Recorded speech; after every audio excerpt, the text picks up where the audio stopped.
apa Cina pun. Tapi saya tak tahulah kenapa keturunan Cina ke apa ke. Ustaz cerita lah sikit Ustaz. Kenapa mak Cina tu? Hal nama punya lah cantiknya mak. Mak bagi. Okey, Ustaz boleh ya Ustaz? Ustaz terus ya. Akan dari dulu. Okay, Assalamualaikum warahmatullahi wabarakatuh.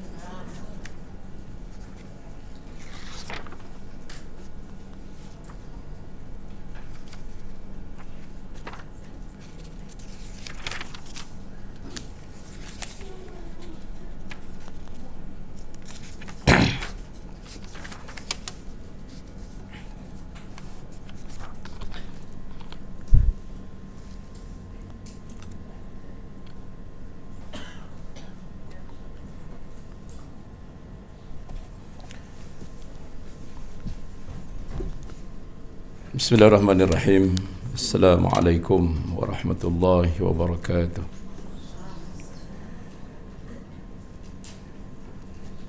Alhamdulillah. Alhamdulillahi rabbil alamin. Wa bihi nasta'in wassalatu wassalam ala rasulihil amin. Wa ala alihi wa ashabihi wa man da'a bida'awatihi ila yaumiddin. Qala rabbi shrah li sadri wa yassir li amri wa hlul 'uqdatam min lisani yafqahu qawli. Subhanaka la ilma lana illa ma 'allamtana innaka antal alimul hakim. ولا حول ولا قوة إلا بالله العلي العظيم. ولا حول ولا قوة إلا بالله العلي العظيم. ولا حول ولا قوة إلا بالله العلي العظيم.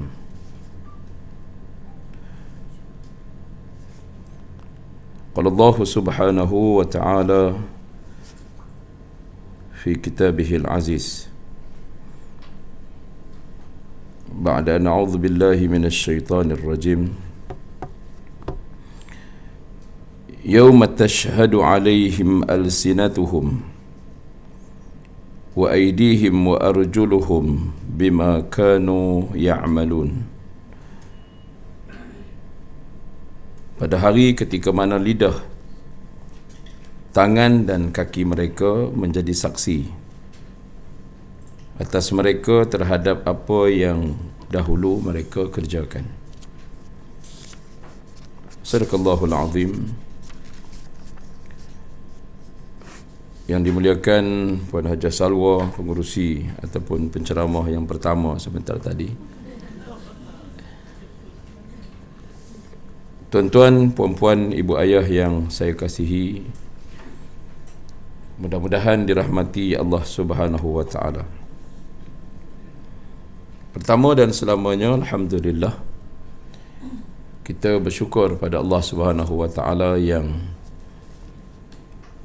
mengurniakan kita semangat yang tidak pernah luntur,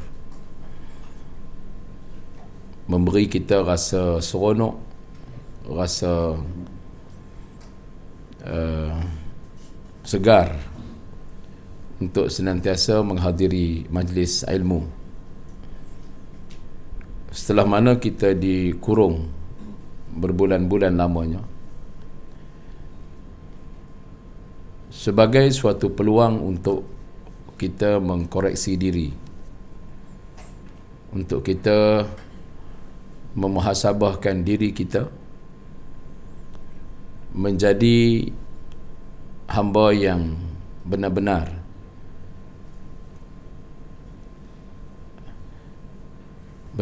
menyahut segala seruan, segala arahan yang diberikan Allah Subhanahu wa taala kepada kita.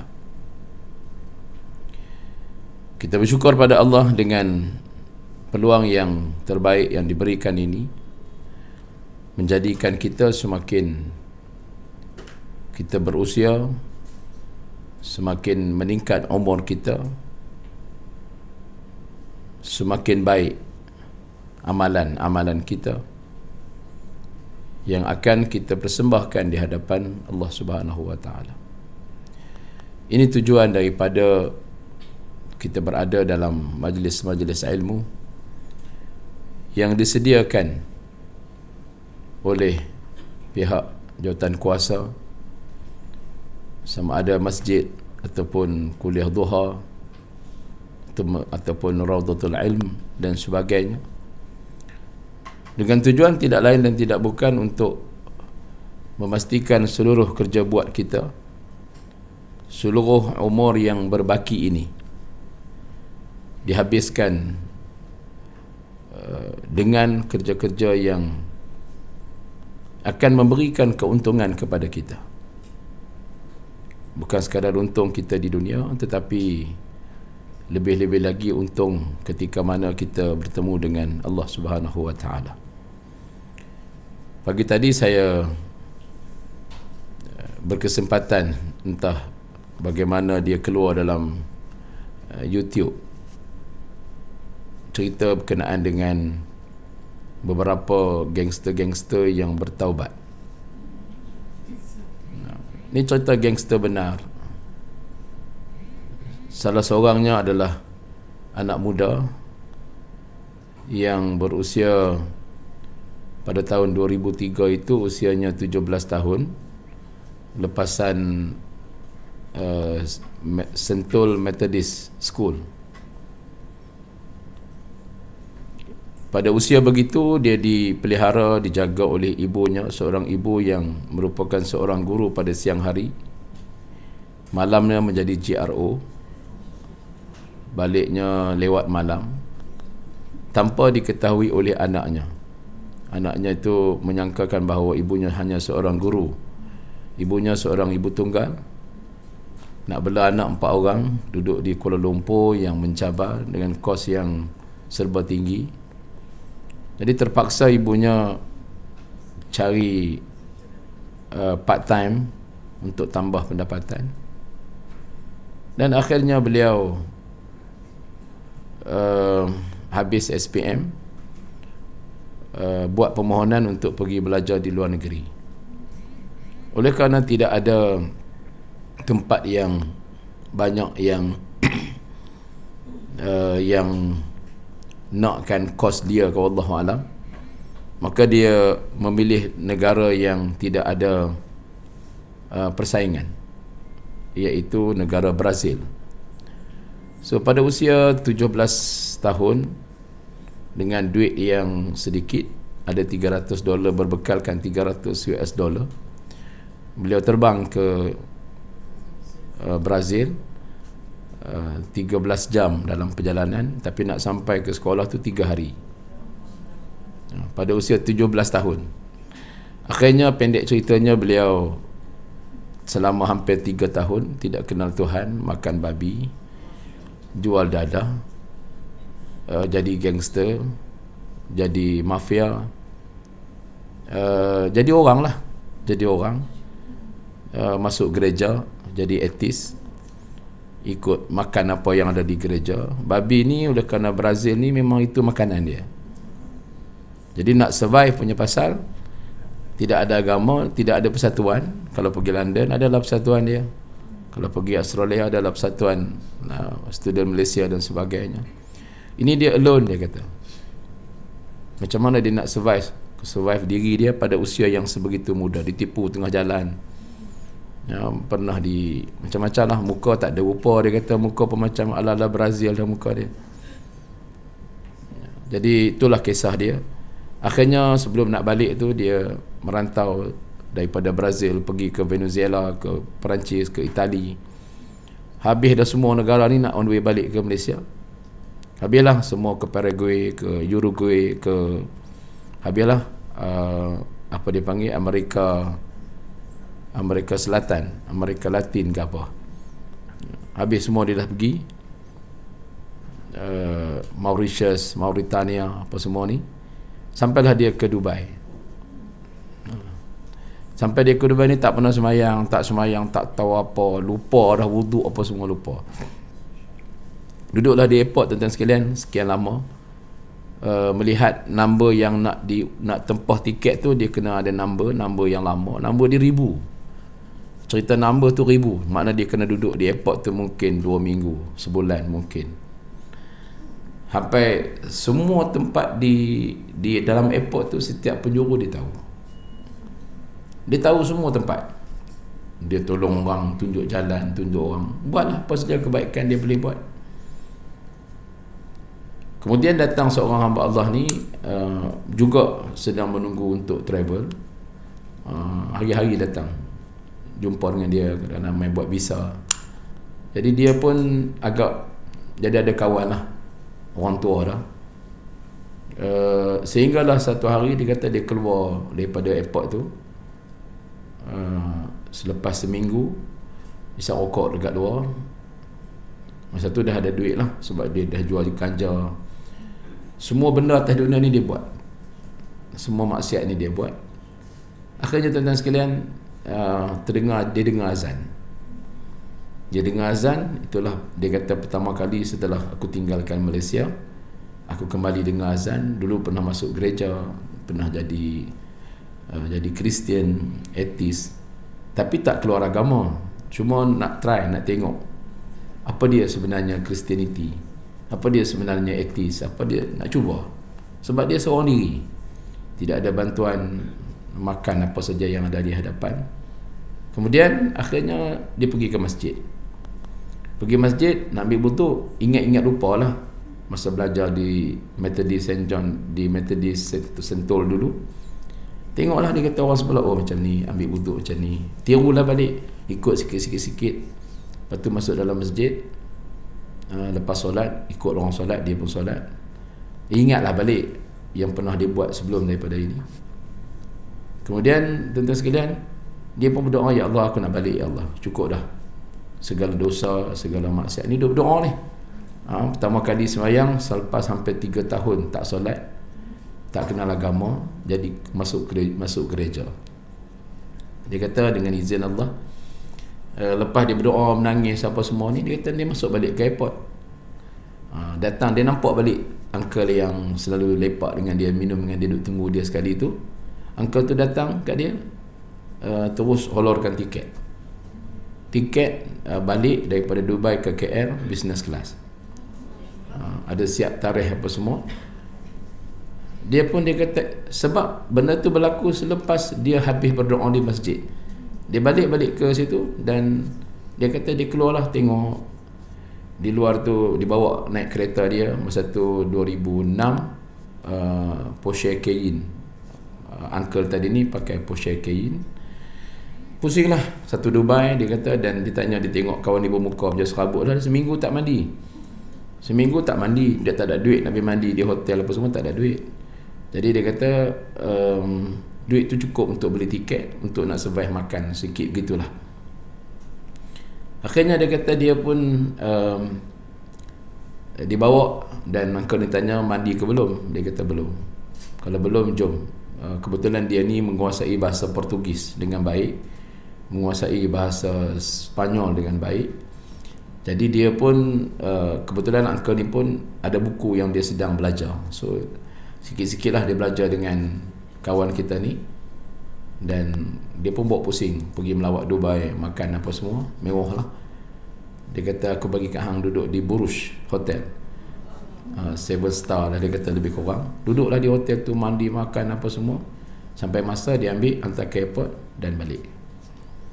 Hari ni jadi orang bagus, orang baik, orang yang dah kembali semula menjadi manusia yang betul. Tapi dia ada pengalaman yang cukup hebat, yang luar biasa. Mungkin saya sebut nama, tuan-tuan boleh kenal, tapi tak payah sebut lah. Sekadar perkongsian. Dengar cerita-cerita macam ni, tuan-tuan, kadang-kadang itulah dia hidayah Allah. Allah nak bagi balik kepada siapa yang dulunya mungkin tersesat. Dia kata mungkin sebelum ni kita fikir nak jadi baik, Allah Ta'ala nak bagi satu benda yang miracle ini, dia kata mungkin dengan amalan, dengan apa, tapi tidak, aku ni dengan penuh tangan dengan dosa. Tapi bukan kata sampai keluar agama, tidak murtad, cuma nak ambil tahu. Dan telah pun, sebab duduk seorang-seorang di Brazil, tak ada agama, tak ada apa, tak ada Muslim pun susah, makan pun susah. Jadi menyebabkan akhirnya beliau jadi begitu, kan? Dan hari ini beliau juga antara orang yang terkenal, dan ialah beramal dengan ajaran Islam. Nah, dia dah cuci tangan semualah. Itu seorang. Yang seorang lagi juga sama, pernah jadi gangster, bunuh orang, macam-macam lah, buat kerja jahat apa semua. Hari ni alhamdulillah Allah bagi kembali balik untuk jadi manusia. Kerana jalan untuk kembali pulang menjadi manusia itu adalah berada di tangan Allah Subhanahu Wa Taala. InsyaAllah Allah mendengar doa, Allah dengar rintihan, Allah dengar, apatah lagi ibu-ibu sekalian, ibu ayah sekalian yang hidup untuk senantiasa menjadi hamba Allah. Ya, mungkin kita pernah salah dan silap sebelum ini, tapi ada ruang waktu lagi sebelum diambil dunia ini, kerana insya-Allah apa yang kita buat ini akan menjadi saksi di hadapan Allah Subhanahu Wa Taala. Wa qul ya'malu fasayarallahu 'amalakum wa rasuluhu wal mu'minun. Bekerjalah kamu, beramallah kamu. Nescaya segala amalan kamu itu akan dilihat, disaksikan di hadapan Allah. Allah jadi saksi, Rasul jadi saksi, orang-orang beriman jadi saksi di atas kebaikan dan keikhlasan yang kita buat semasa hidup kita di atas muka bumi ini, insya-Allah. Baik, pagi ni kita bincang sedikit. Saya pun tak ingat last saya datang bila di sini. Mungkin tahun lepas berkali. Lama sangat dah. Alhamdulillah. Baru dia ada tegar hati juga untuk saya nak mesej kat Ajar Salwa. Kata puan lama tak mari sini. Lepas tu tergerak hatinya, dia dapat mesej minta datang sini pada hari ini. Alhamdulillah. Baik, tuan-tuan yang dirahmati Allah sekalian, 4 golongan yang menjadi saksi di akhirat. Ada 4 golongan yang akan menjadi saksi di akhirat kelak. Antara yang bersaksi di hadapan Allah ialah bumi yang dipijak oleh kaki-kaki manusia. Maknanya kita melangkah datang ke masjid, kita melangkah ke tempat-tempat yang baik, kita berusaha untuk melakukan segala kebaikan ini. Semua ni, bumi ini sendiri akan menjadi saksi di hadapan Allah Subhanahu Wa Taala. Sebab itu jangan rasa rugi, jangan rasa menyesal untuk kita nak buat kebaikan. Selagi ada kudrat, ada daya, ada peluang, berbuatlah baik sebanyak yang mungkin. Jangan berkira-kira untuk nak buat baik, jangan. Apa saja kebaikan yang tepat dengan syariat Islam, maka go on, teruskan, insya-Allah. Kerana yang hitung ini bukan manusia. Kalau manusia hitung, tidak ada apa-apa kebaikan pun. Yang penting Allah Ta'ala yang menghitung. Baik, hari kiamat juga disebut dengan Yaumus Syahadah, iaitu hari penyaksian. Nama banyak. Hari kiamat ni banyak nama. Yaumul Firar. Apa dia Yaumul Firar? Hari lari. Orang lari. Firar maknanya lari. Yafirul mar'u min akhihi wa ummihi wa abihi wa sahibatihi wa bani. Siapa ingat nak sambung? Likulli imri'in minhum yawma idzin sya'nun yughni. Lari semua. Kenapa lari? Kerana pada hari tersebut sudah suami tak mampu lagi melihat bagaimana isterinya diazab oleh Allah Subhanahu Wa Taala. Maka dia lari, tinggalkan. Walaupun atas dunia ni mereka sangat berkasih sayang, mereka sangat romantik, mereka sangat sayang menyayangi antara satu dengan yang lain, tapi di akhirat kelak, kalau isteri itu jadi isteri yang durhaka, isteri yang asi, isteri yang bukan bersama-sama mengikuti jejak langkah si suami, sebagaimana isterinya, isteri siapa? Isteri siapa? Dalam Quran, Nabi Lut alaihi salam, Nabi Nuh alaihi salam.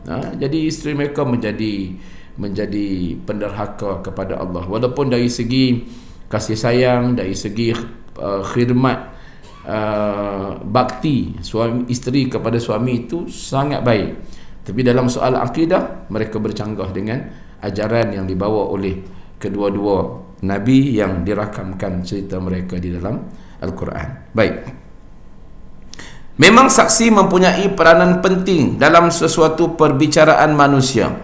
Ia suatu keperluan bagi menegakkan keadilan. Begitu juga mahkamah akhirat, saksi juga diperlukan di mahkamah Allah Rabbul Jalil. Walaupun Allah mempunyai bukti yang mencukupi dalam ilmunya, tiada sebarang kesaksian terhadap sesuatu keputusan mahkamah Allah.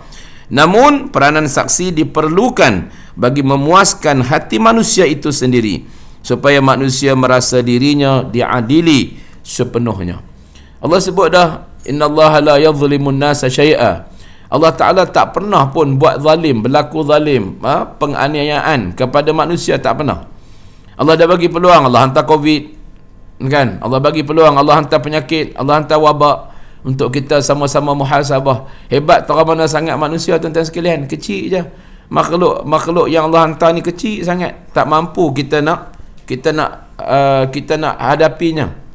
Walaupun ada orang baru ni sebut pada saya, dia kata, Ustaz, yang create benda ni adalah, ni pandangan dia, create benda ni adalah Yahudi, bukan China, tapi Yahudi yang create.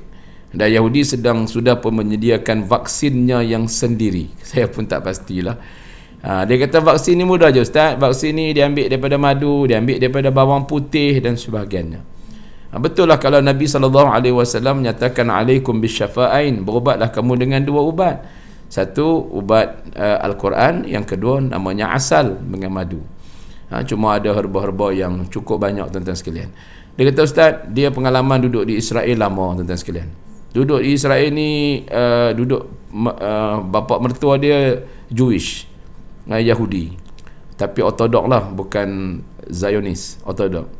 Isteri dia juga seorang pengamal agama Yahudi dan berkahwin dengan dia. Isteri dia sampai mati, dah meninggal dunia. Balik ke Malaysia, duduk di London 35 tahun. Balik ke Malaysia, duduk di Penang 2016. Jaga mak dia sehingga mak dia mati jam 12 tengah hari. Isteri dia mati jam 6.45 petang. Isteri pun umur 60, dia 60 lebih kalau dia hidup sekarang. Dia jaga ibu dia, ibu mertua, dan dia pakar kardiologi. Isteri ni pakar kardiologi, dia pakar neurologi dan fisioterapi. Dia sebut, dia kata pengalaman duduk sebagai dalam keluarga Yahudi, dia kata, dan bapa dia juga ada juga terlibat dalam Kristian, sehingga dia boleh buat double PhD di Vatican City Rome dan juga di Tel Aviv. Dia pernah kerja sebagai tukang urut, pakar saraf kepada Ariel Sharon, pernah khidmat kepada King Abdullah, dan sekarang ni berkhidmat kepada raja-raja di Malaysia, termasuk Kepala Duli Yang Maha Mulia yang di Pertuan Agong. Jadi dia sebut, tuan-tuan sekalian, dia kata bangsa Yahudi ni orang yang kuat berpegang ataupun beramal dengan apa yang baik dalam Islam, kan? Kalau Yahudi ortodok ni, dia kata memang mereka akan baca Asmaul Husna sebagai amalan mereka. Kita tak baca pun, kan? Walaupun kalau saya baca, saya sebut pagi ni, tuan-tuan boleh ikut, tapi mau kata nak jadi amalan kita setiap pagi baca, tak. Tapi orang Yahudi, mereka berpegang kepada perkara tersebut. Kemudian dalam bangsa Yahudi ini, mereka amal semua yang ada dalam Quran dari segi pemakanan. Mereka buat dalam Quran, mana ada wal panadol, wal kortal, wal metformin, dan sebagainya, tak ada. Yang ada dalam Quran watin waz zaitun. Dia kata, kenapa kita tak amal? Kenapa kita tak berpegang dengan perkara ini?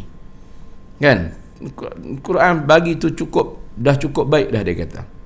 Dia sebutlah, dia kata, kalau kita pergi rumah bangsa Yahudi ni, di atas meja makan dalam ruang tamu rumah mereka, yang ada hanyalah 7-8 perkara yang menjadi amalan sunnah Nabi SAW. Atas meja mereka ada buah tin, ada buah zaitun, ada kurma, ada madu, ada garam bukit, ada khal, ada cuka, ada za'faran, ada madu dan sebagainya. Jadi kenapa kita tak makan benda tu, dia kata? Kenapa kita tak buat? Kenapa kita nak makan yang pelik-pelik? Sebab tu zaitun tak boleh minum. Jangan minum minyak zaitun. Pelik tak, tuan-tuan sekalian? Saya tak jual barang-barang ni, jangan kata saya nak jual barang, tak, tidak, tuan-tuan sekalian. Tapi dia kata zaitun tak boleh minum, dan Nabi pun tak suruh kita minum. Mana ada Nabi kata ishrabu minaz zaitun ke? Tak ada. Kan? Tak boleh minum. Nak minum macam mana? Dia kata badan manusia ni 70%, 80% adalah air. Jadi kalau kita minum minyak zaitun, dia akan floating. Bila floating, kita flush, dia flush. Sebab tu tak pernah tengok orang Arab minum minyak zaitun. Pernah tengok orang Arab minum minyak zaitun? Pernah tengok orang putih minum minyak zaitun? Pernah tengok orang Turki minum minyak zaitun? Tak ada. Minyak zaitun dituang atas salad untuk dimakan. Minyak zaitun dituang atas roti, dia cicah bersama hurmus. Minyak zaitun dituang atas lamb, atas daging. Kalau tuan-tuan suka makan mi tarik, mi Cina, mi tarik warisan ke whatever lah, Abdullah Chan ke dan sebagainya, nak buat mi tarik itu untuk nak bagi dia kenyal, dia melekat elok, selain daripada minyak bijan, digunakan minyak zaitun. Kalau tidak, tuan-tuan tengok macam mana seketul tepung, macam tepung roti canai, kemudian diuli-uli, ditolak-tolak, ditarik, dia bukan tarik lagi, dia kelepiak dulu, kelepiak. Orang Kedah kata kelepiak, dia macam mana dia kibah-kibah lah, begitulah lebih kurang. Jadi nak jadikan, lepas tu nak tarik, tiba-tiba jadi mi macam dipotong-potong, cantik saja dipotongan, macam dipotong oleh mesin, tapi bukan dipotong pun. Antara benda yang dimasukkan adalah minyak zaitun, minyak bijan dan tepung dan sebagainya. Jadi kenapa kita nak minum? Sebab ia perlu kepada penyerapan, mesti masuk atas roti, atas lain-lain dan sebagainya. Itu satu. Yang kedua, dia kata nak makan buah kurma. Kurma yang terbaik adalah Maryami, bukan ajwa. Cuma ajwa itu Rasulullah makan, maka itba'us sunnah, kita makan benda yang Rasulullah buat itu barakah, ada kebaikan. Tapi dari segi sains pemakanan, yang terbaik adalah Maryami, kerana Maryami punya urat-urat saraf yang diperlukan oleh tubuh badan manusia. Cara nak makan Maryami ialah ambil Maryami, belah dua di tengah, belah, buang biji, titikkan minyak habatus sauda. 3 titik dalam setiap kurma tadi, buat siap-siap. Tapi dia tak boleh makan terus, dia kena peram 1 malam. Kalau nak makan 1 minggu punya stok, 1 hari nak makan 3 biji, makanan mesti diambil dalam bilangan ganjil. 1, 3, 5, 7, 9 dan sebagainya. So buat siap-siap untuk seminggu stok, kemudian nanti makan, setiap malam makan. Makanlah seberapa yang mampu makan, boleh makan, dan cara makan mesti makan daripada belakang. Kalau kurma itu depan di tangkai dia, belakang, makan kot belakang, jangan makan kot depan, sebab belakang tu ada saraf, urat-urat yang diperlukan oleh saraf manusia. Ini kaedah pemakanan yang dia belajar, buat PhD dalam bidang perbezaan antara saraf moden dan Islamik di Tel Aviv. So banyaklah perkara-perkara yang dia sharing dengan saya waktu PKP. Masya Allah lah tuan-tuan sekalian. Kemudian dia kata, kenapa orang Islam kita tidak amalkan apa herba yang ada di tanah Melayu? Kenapa tak orang lelaki tak mandi daun bidara? Kenapa nak tunggu mati baru nak mandi daun bidara? Sedangkan daun bidara ini sangat bagus untuk kesihatan tubuh badan. Kenapa tak mandi waktu mati? Habis tu tak mandilah. Kan? Mandi daun bidara setiap minggu. Bangsa Yahudi import bertantan daripada Indonesia daun bidara untuk dibuat mandian lelaki setiap minggu. Orang perempuan pula mandian herba. Dia mana ada pokok herba, dia import semua, cekurnya, kunyitnya, halianya, serainya dan sebagainya. Cekur, kunyit, ada hitam, ada putih, halia, macam-macam pokok yang ada di sekeliling rumah kita. Maknanya benda tu boleh dibuat mandian. Orang perempuan Yahudi mandi seminggu sekali mandian herba. Kita lepas bersalin baru nak mandi. Kalau tak bersalin, kalau tak beranak, kalau tak kahwin, pakai tak mandilah herba tu. Kan? Kenapa kita tak buat benda tersebut? Ini antara benda yang berlaku, yang mereka mengambil kesemua kebaikan-kebaikan itu. Sebab tu kalau Portugis boleh tawan, boleh jajah Malaysia, jajah Indonesia, apa yang mereka ambil? Mereka ambil daripada khazanah-khazanah alami yang tak ada pun di dalam negara mereka, rempah ratus yang cukup hebat, bawa balik pergi ke sana. Ini antara benda yang sangat baik yang boleh kita kongsikan bersama. Jadi buatlah tuan-tuan sekalian, beramallah. Saya bulan PKP baru ni adalah Allah Ta'ala uji sikit dengan kesihatan. Kemudian ada masalah buah pinggang sedikit. Hari ni alhamdulillah rasa kuat kembali. Alhamdulillah, mungkin dah normal mungkin. Ada orang tunjuk saya tempat bagaimana dia buat rawatan menggunakan mata lembu. Makan mata lembu hidup-hidup. Tapi sedap tuan sekalian. Masya Allah, makan lendir mata lembu. Ambil mata lembu, potong elok. Tapi kena pergi tempat dia lah, nanti dia akan tunjukkan. Potong elok mata lembu tu, keluarkan dia punya lendir dia, ambil yang hitam tu separuh, buang yang kanta bulat tu. Kemudian campur dengan madu, madu tualang untuk buah pinggang, kalau madu kelulut untuk jantung. Campur sikit 1 sudu atau 2 sudu, kemudian campur dengan lada hitam yang 6 biji, ditumbuk halus, dicampur, digaul dan terus makan, tak boleh masak. Saya makanlah 5 biji, alhamdulillah. 1, 2, 3, rehat 2 hari, 4 dan 5. Makan selama 5 hari dan berpantang selama 10 hari, tak boleh ambil sebarang buah. Itu ilmu yang ada pada dia, kan? Allah Ta'ala buat khazanah ilmu perubatan, tuan-tuan sekalian, Allahu Akbar, terlalu banyak, kan? Jadi kalau siapa yang rasa, dan saya jumpa sendiri ramai yang sembuh, Masya Allah. Orang sembuh tu tapi jauh lah, di dekat-dekat atas pada kampung Memali Baling, kampung Tanjung Pari, sembuh alhamdulillah. Yang sakit jantung, yang datang tu paralyzed, tuan-tuan sekalian, sepenuhnya lumpuh. Alhamdulillah hari ni boleh drive kereta Alustar Johor Bahru, tak ada masalah. Saya jumpa seorang hamba Allah ni, dia hanya datang bawa makan, bawa roti john. Saya tanya, cikgu mai daripada mana? Sebab Pak Hasan ni perkenalkan cikgu pada saya. Dia tadi cikgu ni, dia macam jadi macam anak angkat dah lah. Cikgu ni mai bawa roti john bulan Ramadan hari tu. Dia teringin, dia kata pasal teringat kat Pak Long. Pak Long ni teringat kat Pak Long, saya makan roti john semalam sedap, hari ni saya beli, saya mai hantar untuk Pak Long buka puasa. Saya kata, cikgu sakit apa sebelum ni? Saya lumpuh, Ustaz, lumpuh. Saya mai pun dengan wheelchair, memang tak boleh bergerak apa langsung. Tapi alhamdulillah dengan berkat usaha alhamdulillah hari ni saya sembuh, kan? Ni antara tuan-tuan sekalian, banyak benda yang kalau kita nak tengok dari segi akal, tapi tuan-tuan tak sakit tak apa, tuan-tuan bunyi makan mata lembu sakit, kan? Tuan-tuan sakit, tuan-tuan tahulah mata lembu pun telan, kalau dia kata tanduk lembu pun kita telan. Tapi insyaAllah kalau siapa nak tu nanti boleh WhatsApp saya, nanti saya bagi nombor phone dia. Dia khidmat dia begitu, dia belajar lah, adalah amalan-amalan dia, dan kita ikutlah kepakaran masing-masing. Yang datang slip disc, tuan-tuan sekalian, slip disc, memang jalan tu jalan macam ni lah, kira melelong jalan. Mai depan saya, dia pegang sat je, balik elok, tegak elok, balik berjalan. Ustaz Yusri Abdul Karim, gout, memang gout yang tersangat teruk lah. Bulan puasa sampai raya wheelchair. Alhamdulillah saya bagi kat dia 13 biji herba yang telah diproses dengan baik, dan dia makan. Pantang dia, apa benda yang orang tak boleh makan, makan. Orang kata sotong tak boleh makan, makan. Dia makan, tuan sekalian, makan sungguh-sungguh. Hari ni boleh bergerak, bawa kereta pergi jauh mana pun tak bawa, tak ada masalah, hilang, sembuh dengan sebaiknya. Jadi itu ilmu Allah begitu luas, Allah bagi kepada orang-orang yang dikehendakinya. Baik.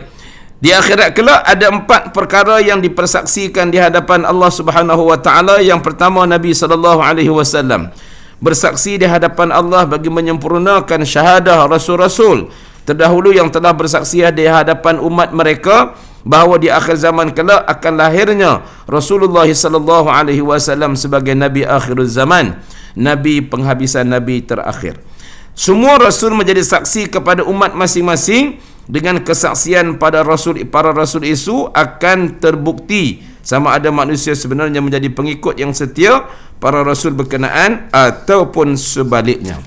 Jadi nabi-nabi ini akan jadi saksi kepada kaum masing-masing. Nabi Nuh dengan kaum dia, Nabi Lut dengan kaum dia, Nabi Ibrahim dengan kaumnya, dengan Nabi Musa dengan kaumnya, semua tu menjadi saksi. Walaupun kalau Allah tak buat saksi pun tak apa dah, Allah tahu belaka, kan? Sebab Allah ni alim, latifun khabir, Allah ni halus pengetahuannya, alim, Allah maha mengetahui, sebesar-besar sekecil-kecil Allah Ta'ala tahu semuanya. Yang kita buat dalam perut kita ni, tali perut kita ni, ikhlas ke tidak ikhlas, Allah tahu belaka. Kita mari ni kerana Allah ke, ataupun kerana manusia ke, ataupun kerana habuan dunia ke, Allah tahu belaka. Allah tak perlu pun kepada persaksian itu, dan Allah tidak pernah buat berlaku zalim, walakin anfusahum yadhlimun. Akan tetapi yang zalim ni siapa? Kita sendiri yang melakukan kezaliman-kezaliman tersebut. Akan dibuktikan kelak siapakah dalam kalangan umat baginda yang benar-benar melaksanakan syariat Islam dan mencintai sunnah Nabi-Nya sallallahu alaihi wasallam maupun sebaliknya. Jadi Allah Ta'ala akan dedahkan semua nanti, akan pamerkan segala apa yang kita lakukan di atas muka bumi ini. Sebab tu akhirat ni disebut juga sebagai yaumul jaza, hari pembalasan, kan? Hari pembalasan. Apa saja kebaikan yang kita buat pasti akan disaksikan di hadapan seluruh umat manusia. Sebab tu nanti tuan-tuan boleh tengok, walau tara idzil mujrimuna nakithu ru'usihim 'inda rabbihim. Allah sebut dah orang-orang mujrim, orang berdosa, asi, orang munafik, orang kafir dan sebagainya. Mereka ini akan nakisu ru'usihim, tunduk habis. Tunduk, tidak panggung lagi dah. Pasal apa? Pasal mereka dah tak boleh tengok penderitaan yang sedang dialami. Mereka tak ada tengok lagi azab di hadapan Allah yang akan mereka kecapi, tuan-tuan sekalian. Baik. Kesaksian akan dilakukan oleh Nabi SAW sendiri akan mendedahkan umatnya di hadapan Allah, sama ada mereka sebenarnya daripada golongan mukmin yang sejati ataupun golongan munafik ataupun kafir yang mengingkari Allah. Siapa pun tak boleh lari, tuan-tuan sekalian. Kita tak boleh lari kerana yang akan jadi saksi itu Nabi SAW menjadi saksi. Sebab Allah sebut, wa qul ya'malu, beramallah kamu. Katakanlah ya Muhammad, beramallah kamu, bekerjalah kamu, beribadahlah kamu, berjihadlah kamu, berjuanglah kamu, fasayarallah, maka nescaya Allah Ta'ala akan melihat kamu, Rasul akan melihat kamu, orang-orang beriman akan melihat kamu. Bukan lihat di sini, kan? Bukan lihat di sini, walaupun semua itu pasti akan dilihat, dipandang oleh Allah Subhanahu Wa Taala, tapi dilihat di mana? Nanti di padang mahsyar. Kerana Nabi itu akan menjadi saksi di hadapan Allah Subhanahu Wa Taala. Baik. Yang kedua, antara yang bersaksi di hadapan Allah Taala juga ialah bumi yang dipijak oleh kaki-kaki manusia. Bumi akan menjadi saksi kepada semua tingkah laku manusia, menerangkan secara terperinci segala perbuatan ataupun amalan manusia, sama ada amalan yang baik maupun yang buruk. Kan? Bumi yang tempat kita duduk ni, bumi kita pijak. Sebab tu orang kata kalau kita ni boleh buat maksiat, kita boleh keluar daripada bumi ini, silakan. Tapi kalau kita nak buat maksiat pun kita kena bergantung dengan Allah. Kita terpaksa merempat, merayu, minta dengan Allah. Maka tak payahlah kita nak buat benda-benda yang diharamkan Allah Subhanahu Wa Taala kepada kita, kan? Begitu. Jadi kepada orang yang kita nasihat, kita nak buat kebaikan, kita bagi tahulah kepada mereka. Sebab dalam Quran ni ada orang yang dia boleh beriman, wa minhum man yu'minu bihi wa minhum man la yu'minu bihi wa huwa wa rabbuka a'lamu bil mufsidin, Allah sebut. Dan di antara kamu ni Allah kata ada orang yang beriman dengan Al-Quran, ada orang percaya dengan Nabi, ada orang percaya dengan kitab-kitab yang diturunkan, ada orang yang wa minhum man la yu'minu bih, ada orang tak beriman. Tak usah kata apalah kat dia, tuan-tuan sekalian. Dia duit banyak, dia itu, dia ini dan sebagainya, kan? Tak apa, tuan-tuan sekalian. Wa minhum man yu'minu bihi wa minhum man la yu'minu bih. Ada yang beriman, ada yang tak beriman. Wa rabbuka a'lamu bil mufsidin, dan Tuhan kamu, kata Allah, lebih mengetahui siapa di kalangan kamu yang suka berbuat kefasadan, kerosakan. Siapa yang nak buat rosak, kan? Dia boleh tahu semua. Jadi Allah Ta'ala kata kepada Nabi SAW, wa in kadzabuk, hey Muhammad, jika sekiranya mereka mendustakan kamu, mereka menolak ajaran kamu, mereka menolak perjuangan kamu, katakan kepada mereka, qul li amali wa lakum amalukum antum bari'un mimma ta'budun, kan? Katakan kepada mereka, bagi aku amalan aku. Lepas tu kita jangan gundah gulana. Kita ajak orang, kita buat program, kita seru orang, kita kempen orang, apa segala instrumen yang ada, segala medium yang ada, kita gunakan dengan media sosialnya, dengan segala macam yang boleh kita manfaatkan. Kan? Dunia hari ni dunia digital, dunia teknologi, dunia orang tak main, jarang ada offline. Orang hari ni semua online, kan? Semua online. Kita pun buat juga cara online, walaupun offline ni ada juga, kita buat juga secara online. Secara online, offline kita teruskan, online pun kita perkasakan. Pasal dunia hari ni dunia yang sedemikian rupa. Orang nak fitnah dengan dunia online. Ada seorang mak Allah di channel YouTube channel ni, tuan-tuan sekalian, kerja dia maki kawan tu, dia maki kawan ni, dia dedah kawan tu, dia dedah kawan ni. Saat dia sokong kawan tu, saat dia sokong kawan ni. Saat dia sokong kawan tu, dia perabah kawan tu, saat dia perabah kawan ni. Kan? Jadi tujuan dia apa dia? Kita pun tak tahu. Kita duk tengok, apa dia ni, kita duk kata kat dia dalam hati, kata macam-macam lah. Tapi tuan-tuan tahu berapa dia dapat sebulan? 70,000, 80,000, 100,000 pendapatan dia. Pasal dia nak kerak orang, dia punya subscriber dia lebih 100,000 subscribe dia. Dia nak subscribe tu saja. Jadi dia tarik orang tu, dia tarik orang ni, dia maki kawan tu, dia maki kawan ni, dia kata kawan tu, dia kata kat orang ni. Kerja dia hari-hari menghadap komputer, menghadap laptop, menghadap handphone. Kerja dia pergi maki orang saja. Tapi dengan kita pula pergi maki apa dia ni, tapi kita nak tengok pasal cerita dia menarik. Dia pun declare dia ni daripada sains politik lah, apalah, wallahu alam. Betul ke tidak kita pun tak tahu. Tapi sebulan pendapatan dia lebih RM70,000. Allahu akbar. Ada orang cari makan macam tu, hanya menggunakan online. Kita tengok YouTuber yang biasa-biasa saja, cerita pasal makan, cerita pasal pergi sana jalan-jalan makan, cerita pasal cintin dan sebagainya. Kan? Ada yang buat video punchline saja. Kerja dia buat punchline je video dia. Kan? Buat lakon-lakon sikit. Dia bayarlah kepada mereka. Akhirnya jadi jutawan. Sebulan 300,000, 400,000. Ada orang yang buat begitu, tuan-tuan sekalian. Ada orang tidur atas beras, ada orang tidur tepi jalan, ada orang tidur bawah lori, ada orang buat macam-macam. Apa saja yang dia buat, kerana apa? Kalau kerana Allah Ta'ala, alhamdulillah, siru ala barakatillah. Tapi kalau kerana manusia nak cari sesuatu, habuan manusia panggil glamour, seronok dan sebagainya, itu kita serah kembali mereka itu kepada Allah Subhanahu Wa Ta'ala. Jadi semuanya bergantung kepada niat yang akan kita lakukan, kerana semuanya kita pijak di atas muka bumi Allah. Langit bumi ini akan menjadi saksi atas apa yang kita lakukan. Baik. Dengan bumi melafazkan kesaksiannya di hadapan Allah, maka tidak ada peluang bagi manusia menyembunyikan segala kejahatan yang telah mereka lakukan di dunia dahulu. Jadi bumi pun jadi saksi, kita nak lari ikut mana? Atas dunia ni kita timbulkan keraguan, boleh tuan-tuan sekalian, yang tak bersalah boleh didapati bersalah, yang bersalah boleh didapati tidak bersalah. Oleh kerana mungkin kabel kita kuat, mungkin lawyer yang kita pilih itu adalah lawyer antara yang terbaik, yang berjaya menimbulkan sedikit keraguan.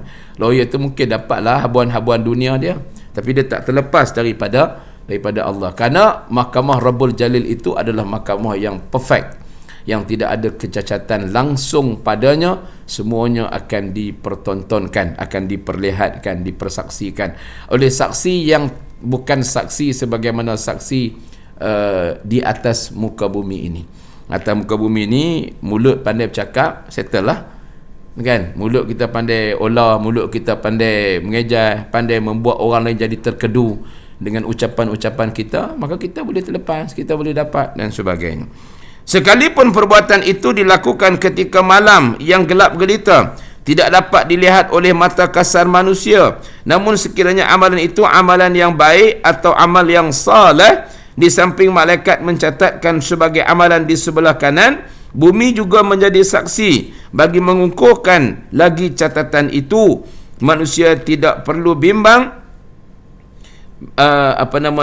selagi mereka beramal dengan ikhlas kerana Allah, pasti amal kebajikan itu dibentang di hadapan Allah Ta'ala dan bumi akan tampil menjadi saksi. Ni bumi ni yang tuan-tuan berjalan kaki masuk dalam dewan kuliah kita ini, parking kereta mai jauh-jauh pergi ambil kawan pula, tolong pergi kutip seorang nak buat mai mengaji. Sebagai contoh, ada orang yang buat khidmat macam tu pun ada. Pergi kutip kawan-kawan kerja dia, suami dia beli kereta bagi kat dia, pergi kutip kawan-kawan, pergi mengaji penuh kereta, mai mengaji. Lepas tu balik pentak balik, siap belajar makan tengah hari lagi tuan-tuan sekalian. Ada jenis-jenis lagu tu. Tak apa, teruskan. Kenapa? Jalan-jalan yang kamu lalui itu, walaupun kamu naik kenderaan, tapi tayar yang bergolek itu, tayar itu juga akan menjadi saksi di hadapan Allah Subhanahu Wa Ta'ala. Sampai begitu sekali detail apa yang dikehendaki Allah Subhanahu Wa Ta'ala. Jadi tak perlu bimbang amalan yang kita buat itu, walaupun di tengah-tengah gelap kepekatan malam, bangun tengah-tengah malam seorang diri, kita isteri kejut suami untuk bangun, suami tak bangun, dia pun tak apa, dia semayang. Suami kejut isteri tak nak bangun, suami semayang, alhamdulillah. Tengah-tengah malam pada saat orang lain sedang berdengkur, tidur nyenyak dan sebagainya, tapi kita boleh bangun dengan baik. Saya tuan-tuan sekalian, beberapa hari lepas saya tak tahulah, mungkin kalau ada rezeki Allah bagi hidayah, kebetulan di Pulau Ketam ni saya punya tahfiz yang pertama tu tuan rumah nak ambil balik. Tuan rumah pun ala-ala buat main macam budak gangster jugalah. Main nak jumpa kita kan. Dia nak minta balik apa semua. Saya kata tak apa, awak nak ambil balik lah, itu hak awak. Saya pun dah 4 tahun duduk sini. Sewa awak pun yang paling tinggi kan. Jadi saya tak apa. Cuma saya minta bicara sikit untuk lanjutkan sewa sehingga akhir tahun supaya budak-budak tak adalah kelang kabut sangat. Maknanya 31 Disember saya serah kunci balik, terpulang pada awak. Kan? Jadi dia pun setujulah. Bincang-bincang tu dia setuju. Okey. Jadi saya pun cari dapatlah satu rumah baru. Dia ni nak jual rumah. Jadi saya pun bercadang nak beli. Lebih kurang rumah tu dah buruk teruk lah. Nak kena ambil, kena buat renovation banyak juga. Mungkin saya nak buat terus 3 tingkat. Jadi kos rumah tanah tu dia nak jual dalam 250,000. Mungkin kos nak buat lagi 300,000 lagi. Begitulah lebih-lebih kurang anggaran. Saya pun tak dapat lagi anggaran yang tepat kerana dia dalam proses ke pejabat tanah ambil lot dia dan nak tengok berapa keluasan sebenar. Kemudian kita akan bawa lawyer untuk bincang, tengoklah kalau proses buat. Masa ni saya kata peringkat awal ni saya nak sewa dulu. Kemudian kalau ada kemampuan nanti saya akan belilah. Saya nak beli dan tuan rumah ni pun sangat baiklah, masya-Allah. Dia pun duduk di darat, 30 tahun meninggalkan pulau, itu harta keluarga, ayah pun dah meninggal. Dan bila saya sebut dia, saya buat sekolah, saya buat program Quran apa semua. Oh, dia kata baguslah. Saya pun nak belajar jugalah. Wah, ciao, kai, wah siang ciao kul anjing kai mah. Wah, so kai lah, kai bah, lailah. Dia kata dia pun ingin nak belajar Quran juga, boleh ke? Saya kata bolehlah. Nanti saya ajarkan. Kan cik punya cik, oh, rupanya tak kahwin lagi dia, tapi umur 45 tahun. Tua pada saya setahun lah. Kan. Jadi saya kata tak apalah, nanti kita tengok macam mana. Sebab dia kata bapak dia dulu pernah peluk Islam, tapi satu ketika di Pulau Ketam dulu memang ada usaha tarik orang untuk peluk Islam, tapi dijanjikan dengan bulan dan bintang, janji bot, janji pukat, janji duit, janji macam-macam. Tiba-tiba dah once dia orang peluk Islam, tak dibagi. So yang masuk kerana material, yang masuk kerana habuan dunia, kembali murtad. Jadi mungkin bapa dia sebahagian daripada orang itu, sebab dia kata dia pernah sebut waktu dia dulu lama dah dia kata cerita ni, bapa dia pernah suruh dia pergi cek nama dekat Balai Islam tu ada tak nama bapa dia. Rupanya nama bapa dia pun tak ada, dia kata. Tapi saya rasa bapa saya sudah peluk Islam lah. Tapi akhirnya bapa dia mati pun dalam Buddha lah, tak ada apa-apa, tak ada usaha yang dibuat. Jadi saya bersedia untuk ambil rumah tu. Dan kebetulan waktu dia datang tu, dia bawa seorang perempuan Cina, kawan dia yang terlibat dalam perniagaan Amway. Jadi dia pun, saya tengok dia umur 40, tapi tengok muka tu macam 25, macam 30 gitu je. Jadi anak 5, dia berkahwin dan ada 5 orang anak. Jadi semalam saya jumpalah pergi jumpa dengan suami dia. Suami dia master dalam bidang traditional Chinese medicine dan seorang vegetarian. Jadi dia sebut dan sekalian dia cerita pasal pemakanan, dia cerita pasal ni. Saya rasa macam agak teruja lah. Saya rasa macam dapat seronok tengok cerita-cerita dia.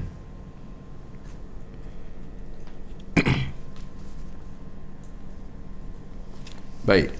Jadi tuan-tuan sekalian, saya jumpalah, saya pun cerita kat dia pasal agama, pasal Islam. Dan tuan-tuan, kalau tuan-tuan nak tengok orang Cina ni baik tak baik, ataupun siapalah, mana-mana orang agama lain, kalau dia vegetarian, insya-Allah boleh berkawan. Itu pengalaman saya di China, dan saya selalu ikut orang makan dekat vegetarian lah. Kerana dalam Buddha ni, kalau dia vegetarian, tukang masak dia pun vegetarian, toke dia vegetarian, cleaner dia vegetarian, cashier dia vegetarian, dia panggil waiter dia pun vegetarian. Dia tak akan ambil lain. So yang dia makan tu minyak pun minyak sayur. Dia tak akan ambil daripada sebarang benda yang berdarah. So kita boleh makan lah. Cuma lalu tak lalu tu cerita lain. Kita masuk restoran, kalau di China tu perut buncit, tokong besar tu duduk depan pintu masuk. Tu mungkin tak lalu lah. Tapi insya-Allah ni tidak ada apa yang kita nak ragui. Boleh makan sebab dia sayur semua. Kalau nampak dia macam daging, tu bukan daging, tu daripada tauhu yang dibuat seolah-olah semacam-macam daging. Dan dia memang tak akan ambil langsung sebarang benda yang berdarah, benda yang daging.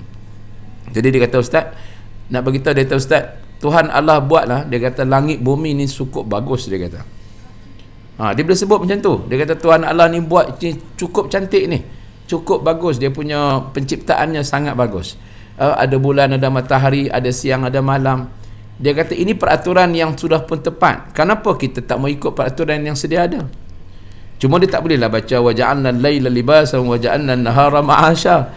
Kami jadikan, Allah kata kami jadikan malam itu sebagai pakaian, siang itu sebagai ma'aish, sebagai kehidupan kamu bekerja. Dia tak disebut macam tu. Sebab tu dia pesan, dia kata, Ustaz, dia minum air, tuan-tuan sekalian. Tuan-tuan tahu berapa liter air dia minum sehari. Tuan-tuan tengok dia macam 25, umur dah 40. Still young. Semalam pun dia rawat saya lagi, Masya Allah. Sukalah saya tengok. Saya kata kita be partner lah, saya kata. Saya boleh bagi talk dalam bahasa Melayu, kamu bagi talk dalam bahasa Cina. Saya cakap Cina dengan dia. Dia kata dia minum air satu hari 9 liter. Kalau saya terlewat tidur, saya akan minum 15 liter satu hari. Tapi dia tak pernah kembung. Dia kata, kenapa Ustaz? Kenapa? You tengoklah, kita nak cuci rumah guna air, kita nak cuci kereta guna air, cuci baju guna air, cuci masakan makanan buah-buahan, semua guna air. Kenapa kita nak cuci toksik yang ada dalam badan kita, bahan kimia yang masuk dalam badan kita, nak cuci segala-galanya dalam badan? Kenapa tidak menggunakan air? Kenapa nak kurang minum air? Hari ni orang yang jogging sihat tapi mati juga, akhir sampai masa mati juga. Betul, orang minum air pun mati juga. Tapi dia kata orang yang jogging saja tapi air tidak cukup dalam badan, dia pasti akan menyebabkan blood circulation dia tidak bagus. Sebab tu kita rasa kaki kita bengkak, kita rasa badan kita lemau, air masuk dalam paru-paru. Bukan air masuk dalam paru-paru, punca dia kerana blood circulation, peredaran darah itu tidak berjalan dengan baik. Jadi dia kata minum air. Pagi masak, kalau bangun tengah malam antara pukul 1, antara pukul 11 hingga pukul 5 pagi, awak bangun je minum air. Bangun je minum air. Banyak mana pun minumlah, insya-Allah. Biar dia kencing kerap tak apa, asalkan circulation air itu akan jadi baik. Minumlah air, dia kata. Saya duduk dengan dia tuan-tuan sekalian 2 jam. 2 jam tu dia minum 2 liter. Saya kata, sekejap minum, sekejap dia minum, sekejap dia minum, sekejap dia minum. Lepas tu dia kata beli balang air yang tebal, dan balang air tu yang 3 liter tebal, bawa je air tu minum. Kira orang nak kata apa, kata api lah dia kata. Tapi dan pastikan dicuci setiap dengan lebih 3 hari. Kerana kalau kita lebih 3 hari, dia akan menjadi virus. Kita minum virus sekali dalam air. Sebab tu cuci elok, jangan sampai dia belicin, berlumut. Belicin itu bermakna virus sudah ada dalam botol tersebut. Macam kita cuci untuk anak-anak kita baby, cuci botol susu dia tu, begitulah kita cuci bekas air kita supaya masuk dengan baik dan sempurna. Kan? Ini antara perkara yang benda-benda yang baik yang saya kongsi, dan saya nampak mereka ni ada potensi untuk kita selamatkan mereka daripada azab api neraka Allah, kerana mereka ni orang baik. Kita kawan dulu, insya-Allah. Saya kata kat dia, dan saya sebut pada Ustaz Husaini lah. Ustaz Husaini pun insya-Allah hantar mail kat sama saya. Saya nak buat dia jumpa, nak dengar sendiri. Dia ni memang master dalam bidang TCM. Walaupun isteri dia buat MBA tu, dia buat lah. Dia tak buat MBA, dia ni buat rawatan menggunakan, dia panggil water treatment. Dan ada produk yang dia jual berdasarkan water treatment. Tapi dia tak ambil ubat, dia tak bagi langsung ambil ubat-ubatan kimia yang bukan setakat kimia tapi racun yang merosakkan. Baik. Sekiranya amalan kejahatan yang dilakukan sekalipun di malam yang gelap gelita yang disangka tidak akan disaksikan oleh sesiapa jua, namun amat malang bagi manusia yang berkeyakinan begitu, kerana bumi akan tampil di hadapan mendedahkan kejahatan. Kerana selain malaikat yang mencatatkan amal, sebenarnya bumilah yang menyaksi kejahatan itu. Jadi kalau kita teringat balik, bumi yang kita pijak ni pun akan jadi saksi, kita tak akan buat lah. Selain daripada kita tak nampak benda ghaib, malaikat dan sebagainya yang senantiasa melihat. Jadi tidak ada tempat di muka bumi ini dapat menyembunyikan rahsia. Tidak mungkin manusia dapat menyusun rancangan jahat tanpa diketahui pihak lain. Sekalipun manusia berjaya menghindarkan diri daripada dikesan oleh pihak-pihak tertentu daripada kalangan manusia, selain Allah sendiri yang maha mengetahui dan di tangannya terhimpun segala rahsia, malah Allah juga meletakkan petugas terdiri daripada malaikat dan makhluk-makhluk lain seperti bumi bagi menjejaki dan mengintip segala gerak-geri manusia. Itu saksi yang kedua, iaitu bumi. Saksi yang ketiga ialah yang bakal menjadi saksi kepada manusia di akhirat kelak, ialah anggota tubuh badan manusia itu sendiri. Anggota badan kita lah. yang duk tengok kita buat benda tak elok, tangan yang sign benda-benda tak betul, tangan yang mengambil rasuah, tangan yang memberikan rasuah, kaki rasuah, kaki yang kaki yang melangkah ke tempat-tempat yang tidak betul dan sebagainya, semua tu akan menjadi saksi. Baik, ayat daripada ayat 24 surah yang ke-24, ayat ke-24 surah An-Nur menyatakan a'udzubillahi minasyaitanir rajim. Tuan ikut saya insya-Allah. A'udzubillahi minasyaitanir rajim. Yauma tashhadu 'alaihim alsinatuhum wa aydihim wa arjuluhum bima kanu ya'malun. Baik, pada hari ketika mana lidah, tangan dan kaki mereka menjadi saksi atas mereka terhadap apa yang dahulu mereka kerjakan. Jadi pada hari itu tak boleh bercakap lagi dah. Al-yawma nakhtimu ala afwahihim wa tukallimuna aydihim. Pada hari tersebut tutup semua. Mulut semua kena seal, kena kunci, dah tak boleh lagi dah. Kan? Yang bercakap nanti apa? Tangan. Yang bercakap apa? Kaki. Tangan ni ambil sekian-sekian benda. Kaki ni melangkah ke tempat sekian-sekian dan sebagainya. Semua itu akan menjadi saksi. Wa qalu li juludihim lima syahidtum alaina qalu antaqana Allahu alladhi antaqa kulla syai' wa huwa khalaqakum awwala marratin wa ilaihi turja'un. Dan mereka berkata kepada kulit mereka, mengapa kamu menjadi saksi terhadap kami? Kulit mereka menjawab, Allah yang menjadikan segala sesuatu pandai berkata-kata telah menjadikan kami pandai pula berkata, dan dialah yang menciptakan kamu pada kali yang pertama dan hanya kepadanya lah kamu dikembalikan. Jadi kedua-dua ayat ini tuan-tuan sekalian menjelaskan bahawa anggota manusia, lidah, tangan, kaki dan kulit akan tampil di hadapan Allah di akhirat kelak menjadi saksi kepada manusia. Padahal apabila segala anggota tubuh itu dengan sukarela tampil menjadi saksi di hadapan Allah, bererti anggota itu juga akan menerima hukuman di hadapan Allah Subhanahu wa taala. Jadi kaki, tangan semua akan terima hukuman di atas kesaksian itu. Namun semua anggota tubuh manusia yang disebutkan dalam ayat ini bertindak secara jujur menjadi saksi di hadapan Allah, kerana manusia mampu berdusta hanya semasa di dunia. Sebaik saja hari kiamat dan manusia dibangkitkan semula, maka segala-galanya tunduk kepada peraturan Allah. Tidak ada siapa pun yang dapat berdusta lagi. Jadi tak boleh dah. Itu saksi yang ketiga. Dan yang terakhir, saksi yang keempat di akhirat kelak ialah lidah manusia itu sendiri. Anas bin Malik radhiyallahu anhu meriwayatkan sepotong hadis baginda Nabi sallallahu alaihi wasallam yang bermaksud bahawa lidah manusia akan memperjelaskan dan menjadi saksi di hadapan Allah di atas segala perbuatannya yang telah mereka lakukan, sama ada yang baik maupun yang buruk. Jadi itulah empat saksi yang akan menjadi saksi di hadapan Allah Subhanahu wa taala ketika mana kita dihadapkan, dan kita semua wajib dihadapkan dan kita mesti berdepan dengan perkara ini. Dan kita doakan mudah-mudahan yang akan menjadi saksi di hadapan Allah Taala nanti akan membawa kebaikan kepada kita semua sebagai balasan di atas kebaikan yang kita lakukan semasa hayat kita di atas muka bumi ini, insya-Allah. Baik, jadi kita ada sedikit permintaan doa syifa buat bonda saya Aminah Intan bin Jasman, dan untuk Harliza Mahmud, Nur Hayal Yani, Abdul Rahim, Saidin binti Mat, dan terima kasih, jazakallah. Jadi kita doakan mudah-mudahan Allah Ta'ala akan berikan kebaikan kepada kita semua. Baik, yang pertamanya ada sedikit pemakluman. Di belakang sana tu ada flyers yang tuan-tuan boleh ambil. Yang saya bekalkan ni maklumat terbaru lah untuk kemasukan pelajar, dan akaun bank untuk tuan-tuan terus menyumbang.